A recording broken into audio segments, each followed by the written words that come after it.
Evet arkadaşlar, daha önceki videolarda kocaman bir ısırık aldığımız yiyeceğin hani büyük boyuttaki başına gelen hikayeleri, ne iyidir ne kötüdür biraz konuşmaya çalıştık. Şimdi şuna bakalım. Anlatıp duruyoruz. Hep ben o örnekten gidiyorum. Bir ısırık elmadan aldım, bir ısırık kurabiyeden aldım. Niye hekimler olarak bizler size o iyi o kötü deyip duruyoruz? Demin anlattıklarım da doğru. Bağırsaktaki hikayeler, inflamasyon yapması, reaksiyon vermesi, işte bağırsak geçirgenliğinin artması vesaire, hani biri iyi bir kötü gibi konuşmalar, ama en sonunda burada asıl mesele, yani amaç ne? Bir kere bu iki yiyeceğin, yani ya o ya o, bu iki yiyeceğin kaderi bize iyi enerji verecek mi vermeyecek mi orada belirleniyor. Şimdi biz neden yiyoruz ve neden nefes alıyoruz? Canlı olmak için. Can var içimizde.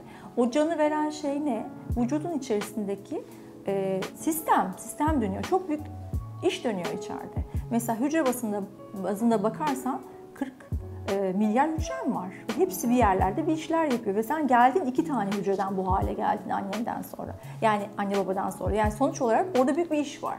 Şimdi bu kadar iş için enerji gerektiği için yiyoruz ya. Ham madde gerekiyor, yapı taşı gerekiyor. Ama çalışmak, üretmek, yenilenmek için enerji de gerekiyor. Neden bazıları iyi enerji oluyor, bazıları kötü enerji oluyor? İşte o kararı da aslında hücrenin en içindeki bu enerjiyi oluşturan sistem veriyor. Yani en temelinde bizim beslediğimiz ağzımızın tadı değil, midemiz değil, bağırsağımız değil, karaciğerimiz değil, hücremiz.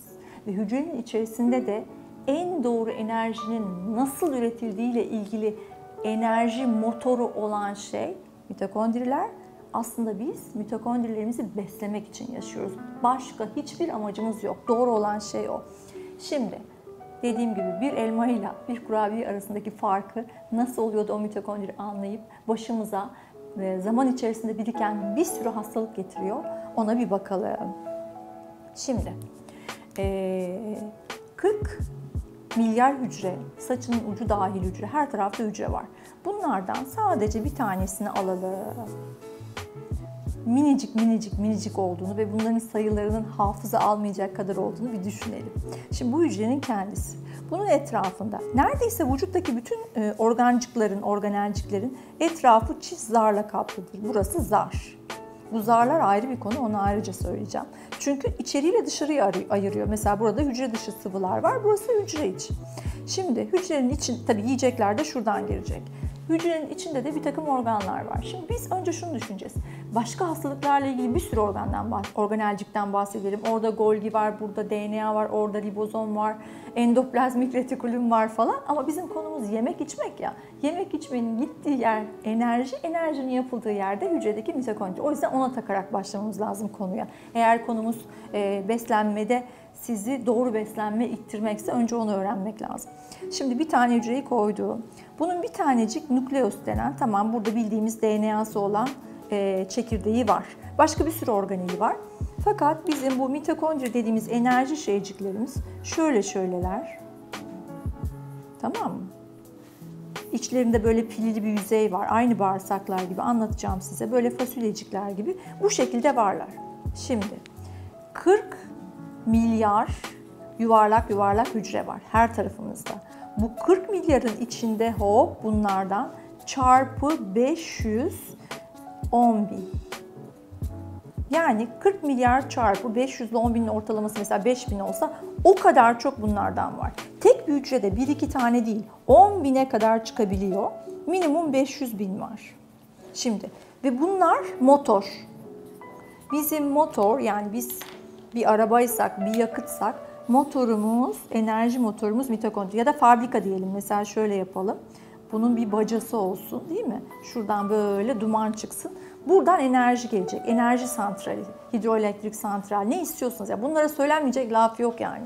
Sonuçta işimiz bunlarla.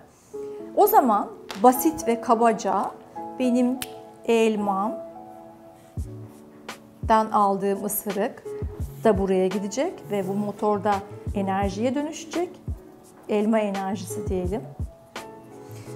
Ama o bahsettiğimiz şöyle chocolate chip cookies yapayım. Dan aldığımız ısırık da içeriye girecek, bu motora girecek. Bu da enerji yapacak. Daha az ve daha kötü enerji.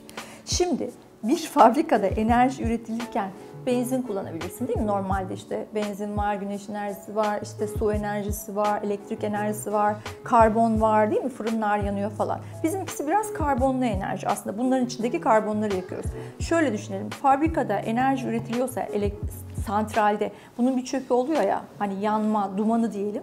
Asıl bizim konumuz bu kurabiyeden şu kadarcık enerji gelirken çok duman çıkıyor. Egzoz kötü. Bu elmacıktan enerji kocaman olduğu halde minicik dumancık çıkıyor. Şimdi basitçe vücudun içinde enerji üretirken besin diye aldığımız şeyler bütün işlemleri bitirip en ideal şekilde en sağlıklı bağırsak, en sağlıklı karaciğer, en sağlıklı mide vesaire tek tek hücrenin içine gittiği zaman artık enerjiye dönüşürken bu fabrikada, motorda, fırında, şöminede, hidroelektrik santralde, pilde ne dersiniz deyin, enerjiye dönüştüren şey olan mitokondride dönüşürken yüksek enerji veriyor mu? İstenen şey bu. Çöpü az mı? Demek ki iyi şeylerin enerjisi yüksek, verdiği enerji temiz enerji, çöpü az. Kötü şeylerin verdiği enerji az, çöpü yüksek. Şimdi hastalandırma bu çöplerin birikmesi. Onu ayrıca anlatacağız. Onun adı serbest radikal diye gidiyor. Enerjisizlik, bitki yiyorsun, enerji buluyorsun, cildin parlıyor. Demek ki çöp az. Hayvansal gıda yiyorsun, işlenmiş yiyorsun. Yorgunsun, daha çok kalori almışsın. Kilon var çünkü enerji idrarla giden bir şey değil, yani vücutta bir yerde kalıyor, karnına toplanıyor. Yani şöyle bir salata yiyorsun, gram kilo almıyorsun ve enerjiksin. Şu kadarcık işte light bir şey yiyeceği yiyorsun, mesela işte yağı azaltılmış falan filan, diyelim ki light krakerli bir tatlı yiyorsun mesela. Ondan yine acıkıyorsun ve tekrar yemek istiyorsun. Şimdi buradaki asıl mesele bu ikisinin arasındaki farkı anlamak olacak ve resmin büyüklüğünü anlamak için daha da büyüyecek konu 40 milyar hücre, her biri her gün ne yediğimizi dört gözle bekliyor. Çünkü onların içerisinde binlerce mitokondri var ve onların hepsi yediğimizden bizi tamir edip adam etmek için, büyütmek için, yaramızı iyileştirmek için, rüya gördürmek için, işte ne bileyim cildimizi parlatmak için, eski yeniye koymak için bu işlerle uğraşıyor yani. Bunlar için ham maddeye ve enerjiye ihtiyacı var. Her gün senin sabırla düzgün şeyi vermeni bekliyor. Tabii ki bir anda olmadığı için hastalıklar bu sistemde kötü enerji ve çok çöp birikti. O zaman hastalıklar oluyor. Maalesef yediğinde olsa zaten anlarsın, bana yaramıyor dersin ya da iyi hissetmiyorum dersin, çok hızlı olur. Mesela bir çocuğun sistemi o kadar iyi ki ona 3 tane baklava verirsin mesela. Ne şekeri yükselir, ne şeker komasına girir, bir şey olmaz yani. Kanda bile yükselmez. Çünkü vücut bir şekilde onu daha genç ya, hücreler çöp birikmemiş ayarlar. Ama aynı 3 baklavayı onun anneannesine ver, şeker komasına girebilir, kulakları uğuldar, uykusu gelebilir. Yani yaşlanma zaten bütün sistemi eskittiği için eskitmenin düzelmesi için de doğru enerji, doğru ham madde gerektiğine göre tavuk yumurta hikayesi anlat bitmez yani. Sonuçta beslenmeye devamında da ayrıntılı anlatacağım. Bir elma ısırığıyla bir kurabiye ısırığındaki farkı yaratan şey birinin kötü enerji vermesi, çöp çıkarması, birinin iyi enerji, yüksek enerji vermesi ve çöp çıkarmaması. Hastalık dediğin şey ya az enerji ya çok çöp ya da yani genetik %10'u gibi bir şey ki genetik olanı bile değiştirilebilir bu sistemle. Şimdi mitokondrilere daha yakından bakarak devam edelim. Çünkü sonuçta bizim pilimiz o yani. Biz gerçekten de pilleriz. Pil dediğin şey hani artı ve eksi kutbu olan içinden elektrik akan şey ya.